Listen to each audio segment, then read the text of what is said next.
श्री शिवाय नमस्तुभयम। दोस्तों, जैसा कि आप सभी लोग जानते हैं कि 8 फरवरी 2026 यानी रविवार को पड़ रही है फाल्गुन महीने की सप्तमी तिथि, जो बहुत ही खास है। और दोस्तों, ये वो तिथि है जो कि फाल्गुन महीने में रविवार को पड़ रही है। दोस्तों, इसी दिन किया जाने वाला पंडित जी द्वारा बताया गया एक लाल फूल और एक सफेद फूल वाले उपाय आप लोगों को जरूर करना चाहिए, क्योंकि दोस्तों ये एक ऐसा उपाय है जो कि हर दिन नहीं किया जाता। फाल्गुन महीने में जो रविवार की सप्तमी तिथि आती है उसी दिन किया जाता है। अगर आप लोगों ने इस उपाय को नहीं किया है या किसी कारणवश नहीं कर पाए हो तो इस फाल्गुन रविवार सप्तमी तिथि के दिन इस उपाय से मत चूकना। दोस्तों देखिए, यह दिन इतना खास होता है, इतना महत्वपूर्ण होता है। देखा गया है कभी कभी बड़े बड़े पूजा पाठ अनुष्ठान से जो मनोकामना पूर्ण नहीं होती है, वह फाल्गुन रविवार के दिन एक छोटे से करने से ही आपकी मनोकामना पूर्ण हो जाती है। और बहुत सारे लोगों ने इस उपाय को किया भी है और उनको इस उपाय को करने का फल भी जरूर मिला है। अगर आप लोग भी इस उपाय को इस रविवार के दिन करना चाहते हैं तो आप इस उपाय को, हर आप वादा था कि आपको जान करेंगे तो करना चाहते हैं को पहले अच्छे से समझ लेना, सुन लेना, उसके बाद करना। आपको इस उपाय का फल जरूर मिलेगा, आपकी सभी मनोकामनाएं पूरी हो जाएंगी। दोस्तों, हम आपको यहां पर बता दें कि ये जो एक लाल फूल और एक सफेद फूल वाले उपाय है, ये उपाय पंडित जी ने अपनी अभी की सीहोर की कथा में ही बताया है। उपाय को करने से आपके घर में चाहे किसी भी प्रकार की दोहक और समस्या क्यों ना चल रही हो, आपको उसका कारण भी नहीं पता है कि भाई ये समस्या किस कारण से चल रही है, उसका कुछ भी कारण हो सकता है, जैसे पितृदोष हो सकता है, काल सर्प दोष हो सकता है, या किसी भी तरह का मंगल दोष भी हो सकता है, और भी बहुत तरह के दोष होते हैं, कुछ भी हो सकता है। पर आपको इस उपाय को करने के लिए अपने दोष को पता लगाने की भी जरूरत है। आपके घर में किस कारण से इतनी दुख और परेशानी आ रही है वो भी आपको पता लगाने की जरूरत नहीं है।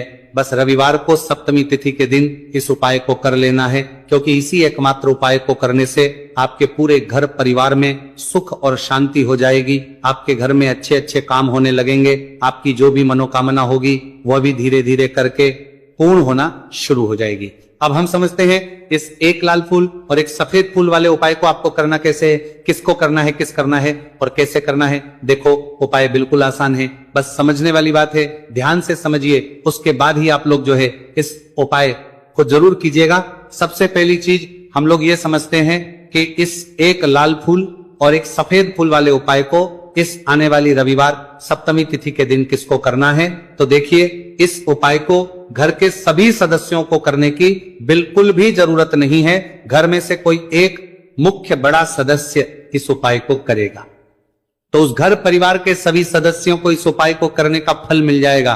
पर वो बड़ा सदस्य कौन होगा, कौन व्यक्ति इस उपाय को करेगा, तो यहां पर देखिए हम आपको बता दें, घर की जो बड़ी माताएं बहनें होंगी, घर की बड़ी माताओं बहनों में से कोई भी एक माता बहन इस वाले उपाय को कर सकती है। अपने पूरे घर परिवार के लिए घर में सभी सदस्यों को इस उपाय को करने की जरूरत नहीं है। मात्र घर की जो माताएं बहनें हैं उनमें से कोई भी एक माता बहन इस वाले उपाय को करेगी तो उसके घर परिवार के पूरे सदस्यों को इस उपाय का फल मिलेगा।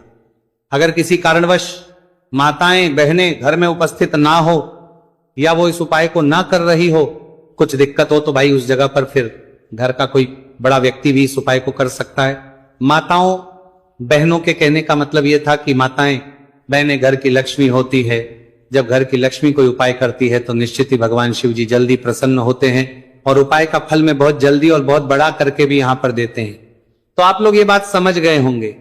अब हम ये बात समझते हैं कि इस वाले उपाय को हमें करना किस समय है। एक लाल फूल और एक सफेद फूल वाले उपाय को हमें सप्तमी तिथि के दिन करना किस समय है। तो देखिए, इस उपाय को करने का जो समय है, सुबह का समय भी है और शाम का समय भी है। अब देखिए, यहां पर हम मुख्य रूप से सुबह का समय नहीं बोलेंगे, क्योंकि देखिए ये जो सप्तमी तिथि है और आप सभी लोग जानते हैं रविवार सप्तमी तिथि के दिन का प्रदोष काल का मतलब शाम का जो समय होता है ना, इस दिन भगवान शिव जी का सबसे प्रिय दिन होता है। तो आप लोग इसे एक लाल फूल एक सफेद फूल वाले उपाय को सुबह के समय भी कर सकते हो और शाम के समय प्रदोष काल में भी कर सकते हो। सुबह के समय अगर कर रहे हो तो 10 या फिर 11 बजे तक भी अगर उपाय करोगे तो भी आपको उपाय का फल मिलेगा। वही अगर शाम के समय कर रहे हो तो इस दिन जरूर शाम के समय का ध्यान रखना कि शाम के 6 बजे से लेकर 7 बजे के बीच में अगर आप इस उपाय को कर सकते हो तो बिल्कुल कर लेना। पूरी कोशिश करना, पर अगर किसी कारणवश इस समय के बीच में ना कर पाओ तो रात 8 बजे तक भी अगर आप उपाय को करोगे तो आपको उपाय का फल जरूर मिलेगा।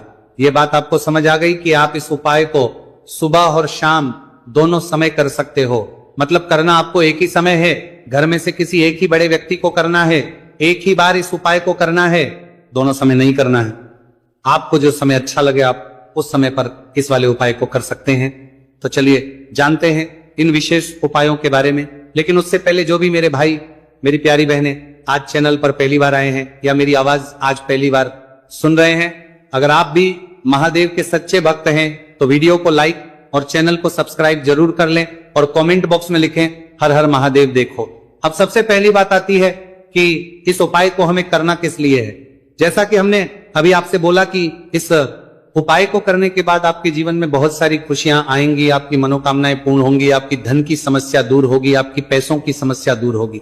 अब देखिए, अगर आप लोग सोच रहे हो कि भाई हमें अपना घर बनाना है पर घर बनाने के लिए पैसा नहीं है, हमें गाड़ी लेना है पर गाड़ी लेने के लिए पैसा नहीं है, हमें जमीन लेना है पर जमीन के लिए पैसों की कमी पड़ रही है, अगर ऐसी ही दिक्कत परेशानी या किसी भी तरह की धन से जुड़ी हुई समस्या या पैसों से जुड़ी हुई समस्या अगर आपके जीवन में चल रही है तो ये उपाय निश्चित ही आपके जीवन में मतलब बहुत सारे फल ला कर दे सकता है। इसीलिए अगर आपके घर में बहुत ज्यादा दिक्कत समस्या परेशानी चल रही है, धन से जुड़ी हुई पैसों से जुड़ी हुई धन की बहुत ज्यादा कमी आ रही है, पैसों की आवक नहीं हो रही है, तो भाई आप लोगों को इस वाले उपाय को जरूर करना चाहिए। घर में से किसी एक भी बड़े व्यक्ति को अब इस उपाय में करना क्या है वो सबसे पहले हम लोग जान लेते हैं। उपाय की सामग्री हम लोग सबसे पहले जानते हैं कि इस उपाय में किस किस चीज की आवश्यकता पड़ेगी। तो देखिए, उपाय का नाम तो एक लाल फूल और एक सफेद फूल वाला उपाय है, पर इस उपाय में कुल मिलाकर 4 सामग्री हमें लगने वाली, जो कि पंडित जी ने खुद सीहोर वाली कथा में बताया है, और जो हम आपको उपाय बताते हैं वो पंडित जी द्वारा बताए गए होते हैं, अलग से हम कुछ भी नहीं बताते हैं। तो यहां पर हम लोग समझते हैं कि इस उपाय की सामग्री क्या है। तो देखो, उपाय की जो सामग्री है वो 4 सामग्री है, जिसमें से सबसे पहली सामग्री है एक बेलपत्र। देखो, बेलपत्र क्या होती है? बेलपत्र जो शिव की शिवलिंग पर चढ़ती है। दूसरी चीज है एक शमी पत्र, शमी पर शिवलिंग पर ही चढ़ता है। तीसरी चीज है दोस्तों एक लाल फूल, उपाय का नाम है, तो एक यहां पर आपको लाल फूल लेना है। अब ये लाल फूल कौन सा लेना है? देखो, शिवलिंग के ऊपर जो लाल फूल चढ़ता हो उनमें से कोई भी एक लाल फूल पसंद कर लेना और वो कहीं से तोड़कर या कहीं से खरीद कर लेकर आना और उस लाल फूल को उपाय में प्रयोग कर लेना। उसके बाद में एक सफेद फूल का विशेष रूप से ध्यान रखना, जो सफेद फूल शिवलिंग पर चढ़ता हो सिर्फ वही सफेद फूल लेकर आना, इसके अलावा कुछ मत लेकर आना, लेकिन केतकी का मत लेना। तो एक मात्रा में ही आपको ये चारों सामग्री चाहिए, एक बेलपत्र, एक शमी पत्र, एक लाल फूल और एक सफेद फूल। ये चारों सामग्री आप लोग तैयार करके रख लें। प्रदोष काल में या सुबह के समय जब भी आप इस उपाय को कर रहे हैं, जैसे ही आपके उपाय की सामग्री तैयार हो जाती है, तो क्या हम सीधा उपाय को करने के लिए इन चारों सामग्री को उपाय करने के लिए जा सकते हैं?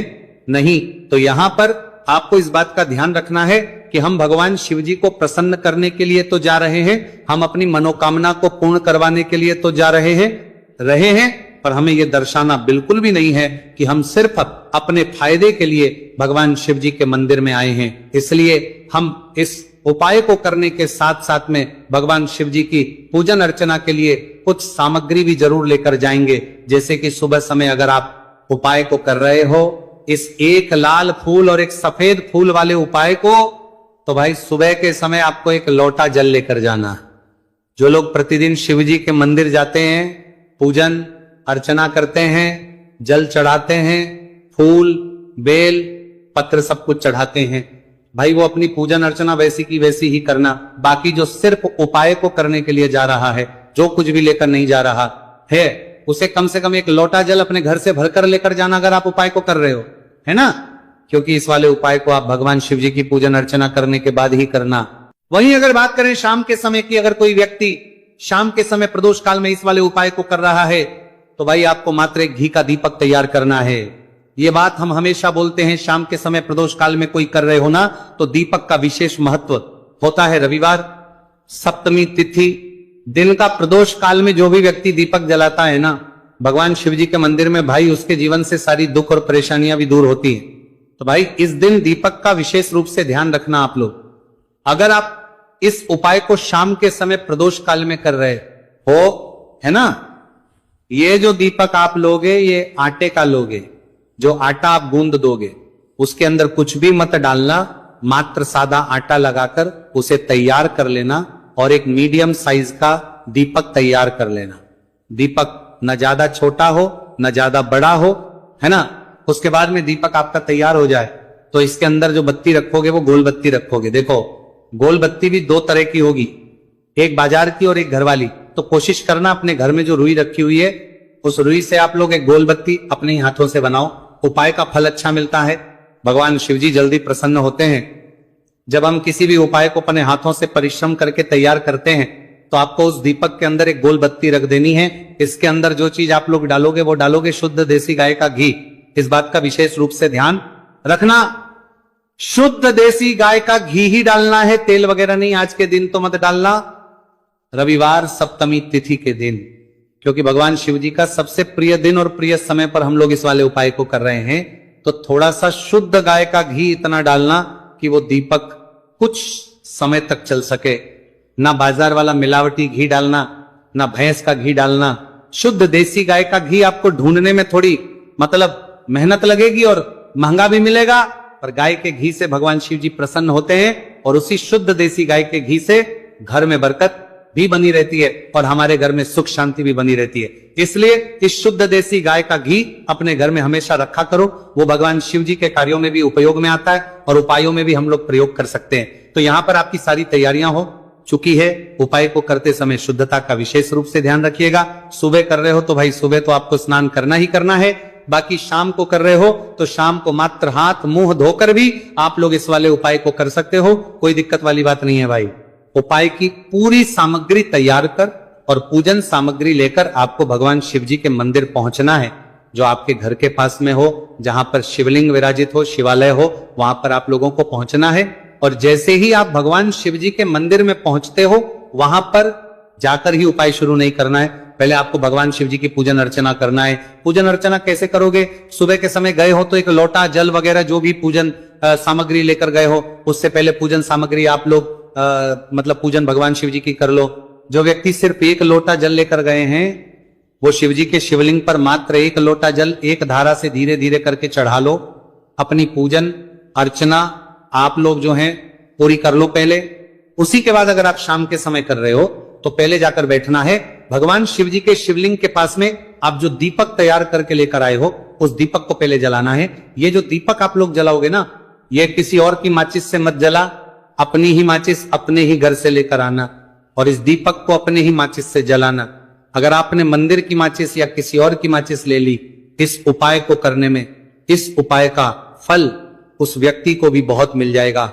इस बात का ध्यान रखना, अपने घर से अपनी ही माचिस लेकर जाना और इस दीपक को जलाना। दीपक को जलाने के बाद भगवान शिव जी की शिवलिंग के पास में रख देना। शिवलिंग के इतना पास में मत रखना कि शिव जी को आंच लगे, थोड़ी सी दूरी बनाकर ही जो है इस दीपक को शिवलिंग के पास में आप लोग रख दीजिएगा। अब जैसे ही आपकी पूजन अर्चना हो जाती है, भगवान शिव जी के शिवलिंग के सामने या आसपास कहीं पर भी बैठ जाइए उपाय को करने के लिए। और उपाय को करने से पहले आप लोग अपनी वो चारों पूजन सामग्री निकाल लीजिए, उपाय की जो सामग्री है वो निकाल लीजिए और भगवान शिव जी के शिवलिंग के ऊपर एक माता अशोक सुंदरी जी का स्थान देख लीजिए। माता सुंदर जी का जो स्थान होता है वो जलाधारी के ऊपर होता है, जलाधारी के बिल्कुल बीचों बीच में होता है। आप लोगों ने देखा भी होगा शिवलिंग की जलाधारी होती है, जलाधारी के बिल्कुल बीचों बीच का जो स्थान होगा वो माता अशोक सुंदर जी का स्थान होगा, क्योंकि यहीं पर हमें ये जो है उपाय को करना है। सबसे पहली चीज, अब हम उपाय को करना शुरू करते हैं। आप सबसे पहले अपनी एक बेलपत्र उठा लो। एक बेलपत्र को आपको माता अशोक सुंदरी जी वाले स्थान पर सबसे पहले समर्पित करना है। बेलपत्र की डंडी का मुख होगा जलाधारी की तरफ, जहां से जल बहता है और नीचे गिरता है, और बीच वाली बड़ी पत्ती का मुख मतलब शिवलिंग की तरफ होगा। इस तरीके से आपको इस बेलपत्र को माता अशोक सुंदरी जी वाले स्थान पर समर्पित कर देना है। उसके बाद में अपनी एक शमी पत्र उठा लो जो आप उपाय के लिए लेकर आए हुए हो। शमी पत्र को उठाकर, शमी पत्र की भी जो डंडी का भाग होगा वो जल की तरफ करके, जहां से जल बहता है नीचे गिरता है उस तरफ करके, और पत्ती वाला भाग शिवलिंग की तरफ करके इस शमी पत्र को भी उस बेल पत्र के ऊपर आपको समर्पित कर देना है। समर्पित करने के बाद अब आप ले लो अपना एक लाल फूल जो आप उपाय को करने के लिए लेकर आए हुए हो। इस लाल फूल का जो खिला हुआ भाग होगा, चाहे वो गुलाब का फूल हो, चाहे कोई सा फूल जो शिवलिंग पर चढ़ता हो, भाई उस फूल का जो खिला हुआ भाग होगा वो शिवलिंग की तरफ होगा। बाकी जो पीछे का भाग होगा फूल का वो जलाधारी की तरफ, जहां से जल बहता है नीचे गिरता है उस तरफ होगा। और आखिरी में आपका जो एक सफेद फूल बचा हुआ है, इस सफेद फूल को भी आपको लेना है और सफेद फूल का जो खिला हुआ भाग होगा वो शिवलिंग की तरफ होगा, जहां पर शिवलिंग रखा हुआ है उस तरफ होगा, और डंडी का भाग जलाधारी के पीछे की तरफ हो जाएगा। मतलब जो जहां से जल बहता है और नीचे गिरता है, जब आप एक बेलपत्र, एक शमी पत्र और एक नहीं करना है, बाकी शाम को कर रहे हो तो शाम को मात्र हाथ मुंह धोकर भी आप लोग इस वाले उपाय को कर सकते हो, कोई दिक्कत वाली बात नहीं है भाई। उपाय की पूरी सामग्री तैयार कर और पूजन सामग्री लेकर आपको भगवान शिव जी के मंदिर पहुंचना है, जो आपके घर के पास में हो, जहां पर शिवलिंग विराजित हो, शिवालय हो, वहां पर आप लोगों को पहुंचना है। और जैसे ही आप भगवान शिव जी के मंदिर में पहुंचते हो, वहां पर जाकर ही उपाय शुरू नहीं करना है, पहले आपको भगवान शिव जी की पूजन अर्चना करना है। पूजन अर्चना कैसे करोगे? सुबह के समय गए हो तो एक लोटा जल वगैरह जो भी पूजन सामग्री लेकर गए हो, उससे पहले पूजन सामग्री आप लोग मतलब पूजन भगवान शिव जी की कर लो। जो व्यक्ति सिर्फ एक लोटा जल लेकर गए हैं, वो शिव जी के शिवलिंग पर मात्र एक लोटा जल एक धारा से धीरे धीरे करके चढ़ा लो। अपनी पूजन अर्चना आप लोग जो है पूरी कर लो पहले। उसी के बाद अगर आप शाम के समय कर रहे हो तो पहले जाकर बैठना है भगवान शिव जी के शिवलिंग के पास में। आप जो दीपक तैयार करके लेकर आए हो उस दीपक को पहले जलाना है। ये जो दीपक आप लोग जलाओगे ना, ये किसी और की माचिस से मत जला, अपनी ही माचिस अपने ही घर से लेकर आना और इस दीपक को अपने ही माचिस से जलाना। अगर आपने मंदिर की माचिस या किसी और की माचिस ले ली, इस उपाय को करने में इस उपाय का फल उस व्यक्ति को भी बहुत मिल जाएगा। इस बात का ध्यान रखना, अपने घर से अपनी ही माचिस लेकर जाना और इस दीपक को जलाना। दीपक को जलाने के बाद भगवान शिव जी की शिवलिंग के पास में रख देना। शिवलिंग के इतना पास में मत रखना कि शिव जी को आंच लगे, थोड़ी सी दूरी बनाकर ही जो है इस दीपक को शिवलिंग के पास में आप लोग रख दीजिएगा। अब जैसे ही आपकी पूजन अर्चना हो जाती है, भगवान शिव जी के शिवलिंग के सामने या आसपास कहीं पर भी बैठ जाइए उपाय को करने के लिए। और उपाय को करने से पहले आप लोग अपनी वो चारों पूजन सामग्री निकाल लीजिए, उपाय की जो सामग्री है वो निकाल लीजिए। और भगवान शिव जी के शिवलिंग के ऊपर एक माता अशोक सुंदरी जी का स्थान देख लीजिए। माता सुंदर जी का जो स्थान होता है वो जलाधारी के ऊपर होता है, जलाधारी के बिल्कुल बीचों बीच में होता है। आप लोगों ने देखा भी होगा शिवलिंग की जलाधारी होती है, जलाधारी के बिल्कुल बीचों बीच का जो स्थान होगा वो माता अशोक सुंदर जी का स्थान होगा, क्योंकि यहीं पर हमें ये जो है उपाय को करना है। सबसे पहली चीज, अब हम उपाय को करना शुरू करते हैं। आप सबसे पहले अपनी एक बेलपत्र उठा लो। एक बेलपत्र को आपको माता अशोक सुंदरी जी वाले स्थान पर सबसे पहले समर्पित करना है। बेलपत्र की डंडी का मुख होगा जलाधारी की तरफ, जहां से जल बहता है और नीचे गिरता है, और बीच वाली बड़ी पत्ती का मुख मतलब शिवलिंग की तरफ होगा। इस तरीके से आपको इस बेलपत्र को माता अशोक सुंदरी जी वाले स्थान पर समर्पित कर देना है। उसके बाद में अपनी एक शमी पत्र उठा लो जो आप उपाय के लिए लेकर आए हुए हो। शमी पत्र को उठाकर शमी पत्र की भी जो डंडी का भाग होगा वो जल की तरफ करके, जहां से जल बहता है नीचे गिरता है उस तरफ करके, और पत्ती वाला भाग शिवलिंग की तरफ करके इस शमी पत्र को भी उस बेल पत्र के ऊपर आपको समर्पित कर देना है। समर्पित करने के बाद अब आप ले लो अपना एक लाल फूल जो आप उपाय को करने के लिए लेकर आए हुए हो। इस लाल फूल का जो खिला हुआ भाग होगा, चाहे वो गुलाब का फूल हो, चाहे कोई सा फूल जो शिवलिंग पर चढ़ता हो, भाई उस फूल का जो खिला हुआ भाग होगा वो शिवलिंग की तरफ होगा। बाकी जो पीछे मनोकामना पूर्ण नहीं होती है वो फाल्गुन महीने के रविवार के दिन एक छोटे से उपाय करने से ही आपकी मनोकामना पूर्ण हो जाती है। और बहुत सारे लोगों ने इस उपाय को किया भी है और उनको इस उपाय को करने का फल भी जरूर मिला है। अगर आप लोग भी इस उपाय को रविवार सप्तमी तिथि के दिन करना चाहते हैं तो आप इस उपाय को पहले अच्छे से समझ लेना, सुन लेना, उसके बाद करना, आपको इस उपाय का फल जरूर मिलेगा। करना, आपकी सभी मनोकामनाएं पूरी हो जाएंगी। दोस्तों, हम आपको यहाँ पर बता दें कि ये जो 11 गेहूं के दाने वाला उपाय है, ये उपाय पंडित जी ने अपनी अभी की शिव महापुराण की कथा में ही बताया है। और इस उपाय को करने से आपके घर में चाहे किसी भी प्रकार की दुख और समस्या क्यों ना चल रही हो, आपको उसका कारण भी नहीं पता है कि भाई ये समस्या किस कारण से चल रही है, उसका कुछ भी कारण हो सकता है। जैसे पितृदोष हो सकता है, काल सर्प दोष हो सकता है, या किसी भी तरह का मंगल दोष भी हो सकता है, और भी बहुत के दोष होते हैं, कुछ भी हो सकता है। पर आपको इस उपाय को करने के लिए अपने दोष को पता लगाने की भी जरूरत नहीं है। आपके घर में किस कारण से इतनी दुख और परेशानी आ रही है, वो भी आपको पता लगाने की जरूरत नहीं है। बस रविवार के दिन इस उपाय को कर लेना, क्योंकि इसी एकमात्र उपाय को करने से आपके पूरे घर परिवार में सुख और शांति हो जाएगी। आपके घर में अच्छे अच्छे काम होने को भी नजर रहा है लगेंगे। आपकी जो भी मनोकामना होगी वो आपको करना कैसे है, किसको करना है, किस समय करना है और कैसे करना है। देखो, उपाय बिल्कुल आसान है, बस समझने वाली बात है। ध्यान से समझिए, उसके बाद ही आप लोग जो है इस उपाय को जरूर कीजिएगा। लेकिन उससे पहले जो भी मेरे भाई, मेरी प्यारी बहनें आज चैनल पर पहली बार आए हैं या मेरी आवाज आज पहली बार सुन रहे हैं, अगर आप भी महादेव के सच्चे भक्त हैं तो वीडियो को लाइक और चैनल को सब्सक्राइब जरूर कर लें और कमेंट बॉक्स में लिखें हर हर महादेव, जय भोलेनाथ। अब सबसे पहली चीज हम लोग ये समझते हैं कि इस 11 गेहूं के दाने वाले उपाय को इस सप्तमी तिथि के दिन किसको करना है। तो देखिए, इस उपाय को घर के सभी सदस्यों को करने की बिल्कुल भी जरूरत नहीं है। घर में से कोई एक मुख्य बड़ा सदस्य ही इस उपाय को करेगा तो उस घर परिवार के सभी सदस्यों को इस उपाय को करने का फल मिल। पर वो बड़ा सदस्य कौन होगा, कौन व्यक्ति इस उपाय को करेगा, तो यहां पर देखिए हम आपको बता दें, घर की जो बड़ी माताएं बहनें होंगी, घर की बड़ी माताओं बहनों में से कोई भी एक माता बहन इस वाले उपाय को कर सकती है। अपने पूरे घर परिवार के लिए घर में सभी सदस्यों को इस उपाय को करने की जरूरत नहीं है। मात्र घर की जो बड़ी माताएं बहनें हैं उनमें से कोई भी एक माता बहन इस वाले उपाय को करेगी, उसके घर परिवार के पूरे सदस्यों को इस उपाय का फल मिलेगा। अगर किसी कारणवश माताएं बहनें घर में उपस्थित ना हो या वो इस उपाय को ना कर रही हो, कुछ दिक्कत हो, तो भाई उस जगह पर फिर घर का कोई बड़ा व्यक्ति भी इस उपाय को कर सकता है। माताओं बहनों के कहने का मतलब यह था कि माताएं बहनें घर की लक्ष्मी होती हैं। जब घर की लक्ष्मी कोई उपाय करती है तो निश्चित ही भगवान शिव जी बहुत जल्दी प्रसन्न होते हैं और उपाय का फल मैं बहुत जल्द और बहुत बड़ा करके भी यहां पर देते हैं। तो आप लोग ये बात समझ गए होंगे।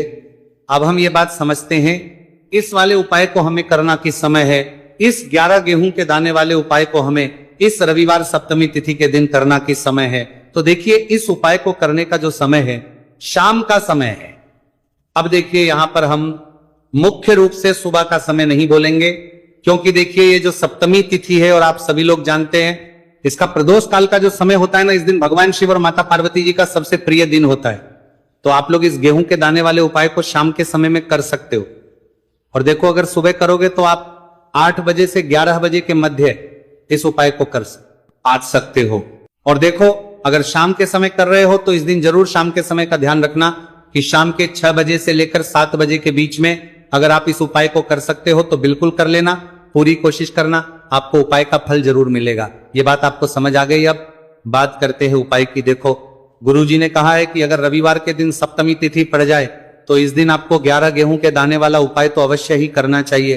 देखो, यह उपाय यदि आपके जीवन में कर्जा बहुत अधिक है, आपके जीवन में संकट बहुत अधिक रहते हैं, आपके ऊपर बहुत अधिक विपदा आ रही है, बार बार आपको अपने व्यापार में और अपने धन में हानि देखने को मिल रही है, यानी कि आपको प्रत्येक कार्य में हानि हो रही है, तो आपको यह करना चाहिए।